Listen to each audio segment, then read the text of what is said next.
warahmatullahi wabarakatuh. Waalaikumsalam. Alhamdulillah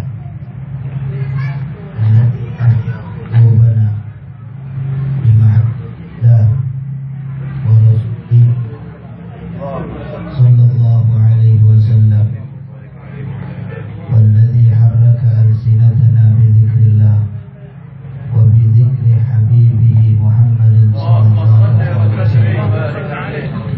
Asyhadu an la ilaha illallah لا مبدي ولا معيد ولا محيي ولا مميت ولا خالق ولا رازق إلا الله وأشهد أن محمدا سيد الكونين وإمام الحرمين وقطب الأنبياء والمرسلين وابن عبد الله ومحمد رسول الله إنه قد بلغ الرسالة وأدى الأمانة ونصح الأمة ولقي الله حقه ملاقيه أما بعد. Yang saya muliakan sahibul bait, yang saya muliakan para ulama yang hadir di dalam majlis ini, yang saya muliakan bapak-bapak sekalian yang dimuliakan Allah Subhanahu wa taala. Alhamdulillah, selalu basah lidah kita untuk mengucapkan kata pujian kepada Allah sebagai tanda rasa syukur kita akan nikmat yang telah diberikan oleh Allah Subhanahu wa taala yang tidak mampu untuk terhitung walaupun dengan alat tercanggih di dunia ini sekalipun. Alhamdulillah, pujian kita sampaikan kepada Allah yang telah memberikan kepada kita nikmat iman wal Islam, yang telah memberikan kepada kita nikmat sehat wal afiah dan keberkahan umur, yang telah memberikan kepada kita nikmat lidah untuk bersalawat kepada Sayyidina Muhammad sallallahu alaihi wasallam. Salawat dan salam kita sampaikan dan kita haturkan kepada junjungan kita Nabi besar Muhammad sallallahu alaihi wasallam, yang mana beliau Rasulullah telah membawa kita dari jalan yang gelap gulita menuju jalan yang terang menerang yang disinari oleh iman wal Islam. Para hadirin yang dimuliakan oleh Allah Subhanahu wa taala, kita sering mendengar satu ayat Allah Subhanahu wa taala yang menjelaskan tentang keberadaan Sayyiduna Muhammad. Wa ma arsalnaka illa rahmatan lil alamin. Tidaklah kami mengutus engkau ya Muhammad kecuali rahmat untuk sekalian alam. Di dalam ayat ini menimbulkan suatu pertanyaan. Pertanyaannya yang pertama adalah, terkadang di dalam ayat Allah menggunakan dengan kata jamak, padahal Allah itu tunggal. Kenapa Allah Subhanahu wa taala menggunakan dengan kata kami? Ahli bahasa akan mengatakan bahwasanya dengan kalimat kami ini adalah ta'ziman wa takriman li Sayyidina Muhammad, pengagungan dan kemuliaan yang didapati oleh Sayyidina Muhammad. Dan ada pula para ulama yang mengatakan ketika Allah menggunakan kata kami, ada ikut campur tangan makhluk di dalamnya. Ketika Allah Subhanahu wa taala menjelaskan 30 juz di dalam Al-Qur'an, seperti ayat laqad khalaqnal insana fi ahsani taqwim, kami ciptakan manusia itu dengan sebaik-baiknya bentuk. Allah tidak menjadikan manusia itu langsung jadi di muka bumi ini, tapi melalui wasilah antara pertemuan sperma dan ovum, kemudian proses 40 hari selama 120 hari, segumpal mani, segumpal darah dan segumpal daging. Dan itu wasilah dari seorang ibu. Ketika Allah menjelaskan inna nahnu nazzalna dzikra wa inna lahu lahafizun, kami turunkan Al-Quran dan kami menjaga Al-Quran. Kenapa sampai Allah menjelaskan kata kami? Ada wasilah. Di situ penghafal Quran yang diberikan oleh Allah, sehingga terjagalah Al-Quran sampai saat ini.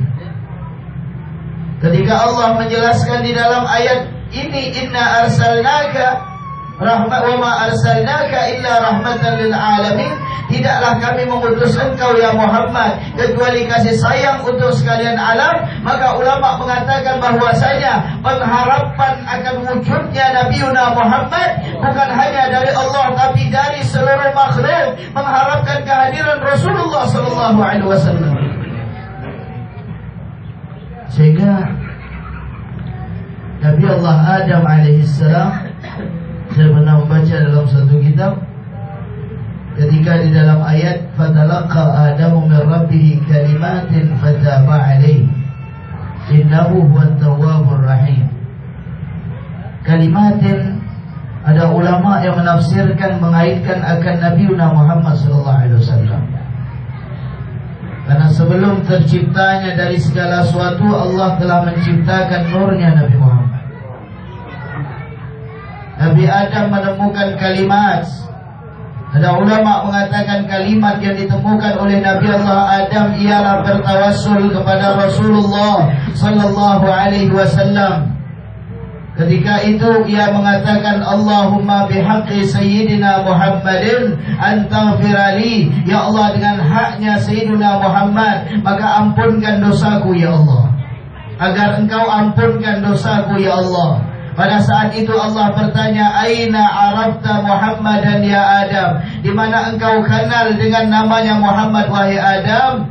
Inni ra'aitu babal jannah maktubun la ilaha illallah Muhammadur Rasulullah.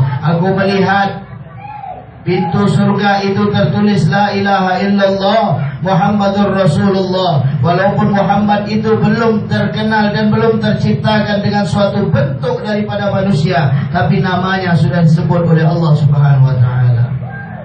Maka aku yakin ini adalah kekasih. Maka keberadaan Rasulullah rahmatan lil alamin. Ketika Allah menggunakan dengan kata lil alamin, bukan satu alam.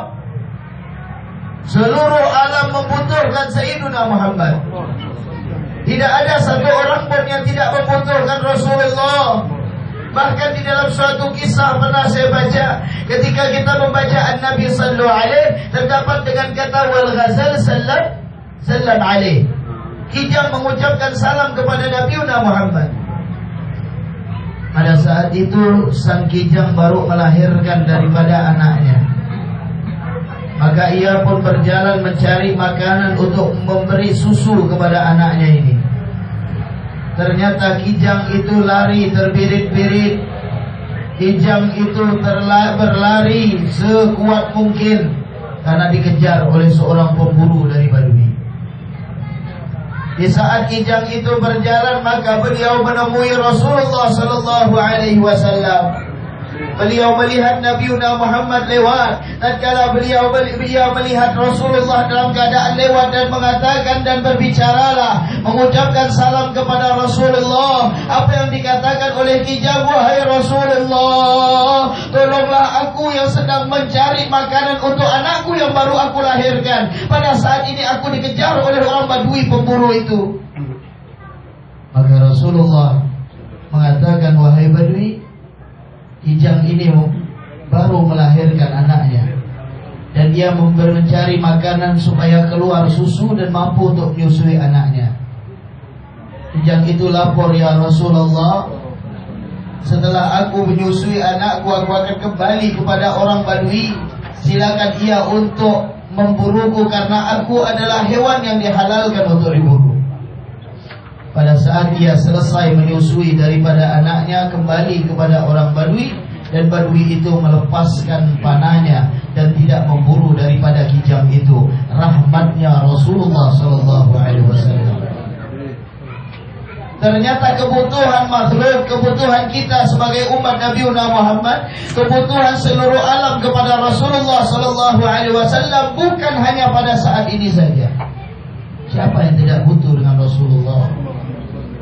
pohon kurma saja menangis karena berpisah dengan tubuhnya Rasulullah sallallahu alaihi wasallam. Di saat Rasulullah ingin mengganti dengan mimbar yang baru, para sahabat mereka ingin mengganti mimbar Rasulullah yang baru. Di saat Rasulullah menaiki mimbar yang baru, maka terdengar tangisan dari pelepah kurma itu yang tidak tersentuh kembali badannya Rasulullah sallallahu alaihi wasallam, dan tangisan itu didengarkan oleh para sahabat. Kenapa sampai pohon saja bisa menangis karena berpisah dengan Rasulullah?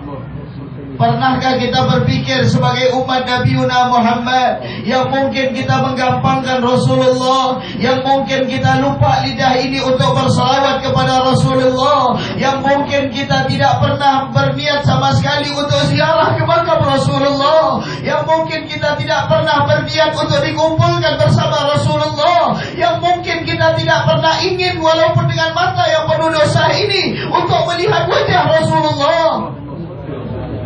Tidak akan merugi orang-orang yang melihat Nabi Muhammad. Dalam keadaan mimpi sekalipun sudah suatu kenikmatan yang besar diberikan oleh Allah. Karena di dalam hadis yang diriwayatkan Imam Bukhari, man ra'ani fil manam fasayarani fil yaqظah wa la yatamathalu syaitanu bi. Siapa melihat Rasulullah dalam keadaan mimpi, pasti ia akan melihat Nabi Muhammad dalam keadaan nyata. Syaitan tidak bisa untuk menyerupai wajah Nabi Muhammad. Melihat Rasulullah aja sudah satu rahmat. Ternyata rahmat itu bukan butuhnya saat ini saja. Sampai di alam kubur alamin, masuklah di dalamnya alamul barzah. Bukankah nama Nabi Muhammad tidak kita tinggalkan? Bukankah di samping kita akan ditanya oleh Allah Subhanahu wa taala melalui wasilah mungkar dan nakir, akan ditanya man rabbuka, siapakah Tuhanmu, dan bukankah kita akan ditanya kembali siapakah nabimu? Tidak akan tertinggal Nabi Muhammad. Ternyata bukan hanya sampai di situ, sampai di akhirah nanti, sampai mungkin umatnya Nabi Muhammad masuk ke dalam api nerakanya Allah, mereka tetap membutuhkan Rasulullah sallallahu alaihi wasallam. Karena harapan kasih sayangnya Rasulullah mungkin cukup jauh dengan kasih sayangnya kita. Apapun diserahkan Rasulullah untuk umatnya. Bahkan beliau pernah suatu saat dalam keadaan menangis yang mengherankan daripada sahabat-sahabat. Rasulullah hanya keluar masjid dan kemudian beliau pulang kembali ke rumahnya. Keluar masjid ke masjid dalam keadaan diam kembali ke rumahnya. Maka pada saat itu bertamulah Sayyiduna Abu Bakar Siddiq radhiyallahu anhu yang mengucapkan salam kepada Rasulullah, Assalamualaikum ya Rasulullah. Maka pada saat itu Rasulullah menjawab dan beliau hanya diam. Sayyiduna Abu Bakar dalam kesedihan merasakan bimbang, karena sahabat itu merasa bimbang kalau Nabi tidak mau ngomong dengan mereka.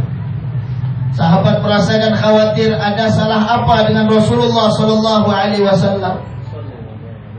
Kemudian datang kembali Sayyiduna Umar bin Khattab radhiyallahu an. Di saat datang Sayyiduna Umar juga mengucapkan salam kepada Rasulullah sallallahu alaihi wasallam. Beliau menjawab dan kemudian hanya terdiam. Sayyidina Umar bin Khattab kembali menangis. Ada apa dengan Rasulullah? Yang ketiga datang Sayyiduna Salman Al-Farisi. Tatkala datang Sayyiduna Salman Al-Farisi mengucapkan salam kepada Rasulullah, dan kemudian Rasulullah hanya diam dan tidak menjawab, maka ia pun menangis sampai pingsan ketakutan apakah salah dengan Rasulullah. Kemudian dia pergi ke rumah Fatimah Zahra menceritakan apa yang terjadi kepada Rasulullah. Masuk Sayyidah Fatimah Zahra. Di saat masuk melihat wajah ayahnya membengkak dalam keadaan menangis, maka pada saat itu Fatimah pun menangis dan bertanya, maafkah ya Rasulullah, apa yang menjadikan engkau menangis wahai ayahku Rasulullah? Rasulullah menceritakan, wahai Fatimah, sesungguhnya malaikat Jibril alaihi salam datang kepadaku. diceritakan tentang neraka, disebut semua neraka. Tapi di saat sampai ke neraka yang ketujuh, maka malaikat Jibril alaihissalam terdiam. Dan kemudian bertanya Rasulullah kepada malaikat Jibril, wahai Jibril, apakah itu neraka yang ketujuh? Dan siapakah yang akan memasuki daripada neraka ketujuh itu? Maka malaikat Jibril pun menjawab, ya Muhammad, neraka yang ketujuh adalah neraka Jahannam. Dan ada golongan daripada umatmu yang akan masuk ke dalam api neraka Jahannam. Begitu Rasulullah mendengar, para hadirin, apakah kondisi Nabiuna Muhammad ketika terdengar dari telinganya bahwasanya umatnya akan dimasukkan api nerakanya Allah. Maka pada saat itu spontan pingsan Rasulullah sallallahu alaihi wasallam. Pingsan. Di saat bangun dari pingsan hanya menangisi untuk umatnya. Kita bisa ambil kesimpulan bagaimana bimbangnya para sahabat ketika mereka tidak dipedulikan oleh Sayyidina Muhammad. Bimbangnya mereka ingin selalu mengucapkan salam kepada Rasulullah. Kenapa kita sebagai umatnya tidak mau mengucapkan salam kepada Rasulullah? Bahkan tadi di dalam qasidah yang telah kita baca, in wasalta hunak, andai kata engkau sampai ke sana, ziarah ke makam Nabiuna Muhammad sallallahu alaihi wasallam, wa wasalta hunak, dan engkau sudah menyampaikan keinginanmu. Apa keinginan dengan wasilah Nabi Muhammad? Ada orang mengatakan tawassul itu bid'ah, tawassul itu syirik. Itu orang cuma baca secara teks hadis tapi tidak memahami secara hadis. Karena dalam hadis yang sahih telah dijelaskan, ketika datang seorang buta kepada Rasulullah dan kemudian dikatakan Nabiuna Muhammad diperintahkan wudu dan berdoa, Allahumma inni atawajjahu bika binabiyyika Muhammadin. Coba kita kaji, kalau dalam bahasa Arab ini bukan langsung ada kata bi-nya. Semua sholawat itu ada kata bi-nya. Di sini wasilah secara hadis. Allahumma shalli ala sayyidina Muhammadin salatan tunjina biha. Allahumma shalli ala sayyidina Muhammadin salatan tanhallu bihil uqad. Selalu ada bi-nya. Kamilatan wa sallim salaman taman ala sayyidina Muhammadin tanhallu bi. Selalu ada bi-nya. Ini wasilah. Dan ini yang diajarkan oleh Rasulullah sallallahu alaihi wasallam akan kebolehan seseorang untuk bertawassul kepada Rasulullah. Maka di saat kaum muslimin para hadirin yang berkumpul dalam tempat ini sampai ziarah ke makam Rasulullah sallallahu alaihi wasallam, maka hendaklah kita sampaikan keinginan kita sebagaimana para sahabat mengharap bagaimana keberkahan yang terjadi kepada Rasulullah. Mereka mengatakan tidak ada berkah Nabiuna Muhammad. Khalid bin Walid ketika beliau memimpin daripada peperangan, topinya dalam keadaan jatuh, padahal itu adalah topi yang paling jelek. Tapi ia merasakan kebimbangan. Di saat merasakan dalam kebimbangan, pengawal-pengawalnya dalam keadaan heran. Kenapa Khalid bin Walid merasakan bimbang dengan hilangnya daripada topi itu? Dicari, di saat dia didapati daripada topi itu yang terjatuh di dalam peperangan. Begitu girangnya, begitu bahagianya Khalid bin Walid. Dan ternyata apa yang dikatakan beliau, aku tidak bimbang dengan topi ini karena topi ini masih bisa untuk dicari. Tapi yang aku bimbangkan di dalam topi ini ada rambutnya Rasulullah sallallahu alaihi wasallam. Dalam topinya ada rambutnya Rasulullah sampai sekarang. Sehingga orang-orang yang mengatakan syirik dari Arab Saudi, semua peninggalan topi itu dibeli oleh Turki, orang-orang Turki, Istanbul. Mereka beli rambutnya Rasulullah. Mereka bayar dengan kerajaan Arab mangkuknya, makannya Rasulullah sallallahu alaihi wasallam. Giginya Rasulullah mereka beli. Mereka yakin bahwa kemuliaan Nabi Muhammad SAW tidak sampai di situ, tapi magnet antara umat ini dengan Rasulullah itu ada. Dari mana buktinya? Coba para hadirin, ketika ziarah makam Nabi Muhammad, ketika kita mengucapkan salam kepada Rasulullah, Assalamualaikum ya Rasulullah, Assalamualaikum ya Habiballah, Assalamualaikum ya Nabi Allah, Assalamualaikum ya akrama khalqillah. Dengan sendirinya tetesan air mata kita jatuh rindu kepada Rasulullah. Dengan sendirinya air mata ini jatuh, dan berharap bukan hanya kita duduk di samping makam Nabi Muhammad, bukan hanya kita berdiri di samping makam Nabi Muhammad, tapi kita menginginkan untuk berkumpul dengan Rasulullah SAW. Sehingga yang diajarkan dalam qasidah tadi, in wasalta munak wa wada'ta yadak ala syubbah, dan engkau letakkan tangan engkau di dinding. Setelah kita mengucapkan salam dan menyampaikan dengan wasilah Nabi Muhammad, letakkan tangan kita di dinding. Bukan berarti letakkan tangan ini ke dinding kita sudah melakukan suatu perkara yang syirik. Tidak. Pernah terjadi seorang ulama dari Yaman yang diundang dalam kerajaan Saudi. Kerajaan Saudi undang, dan kemudian ia pun ziarah ke makam Nabi Muhammad. Setelah itu ia menempelkan daripada tangannya. Para pengawal, penjaga, polisi itu tidak tahu bahwa ini adalah seorang ulama yang diundang oleh kerajaan Saudi, yang mengatakan Anda sudah melakukan suatu hal yang syirik, melakukan hal yang bid'ah dan sebagainya. Ia pun hanya terdiam dan tidak menjawab.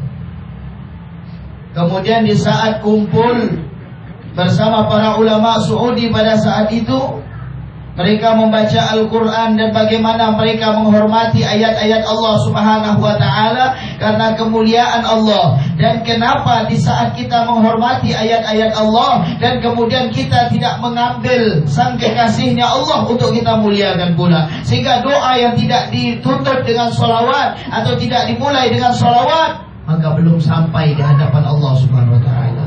Ternyata tampak kemuliaan Nabi Muhammad.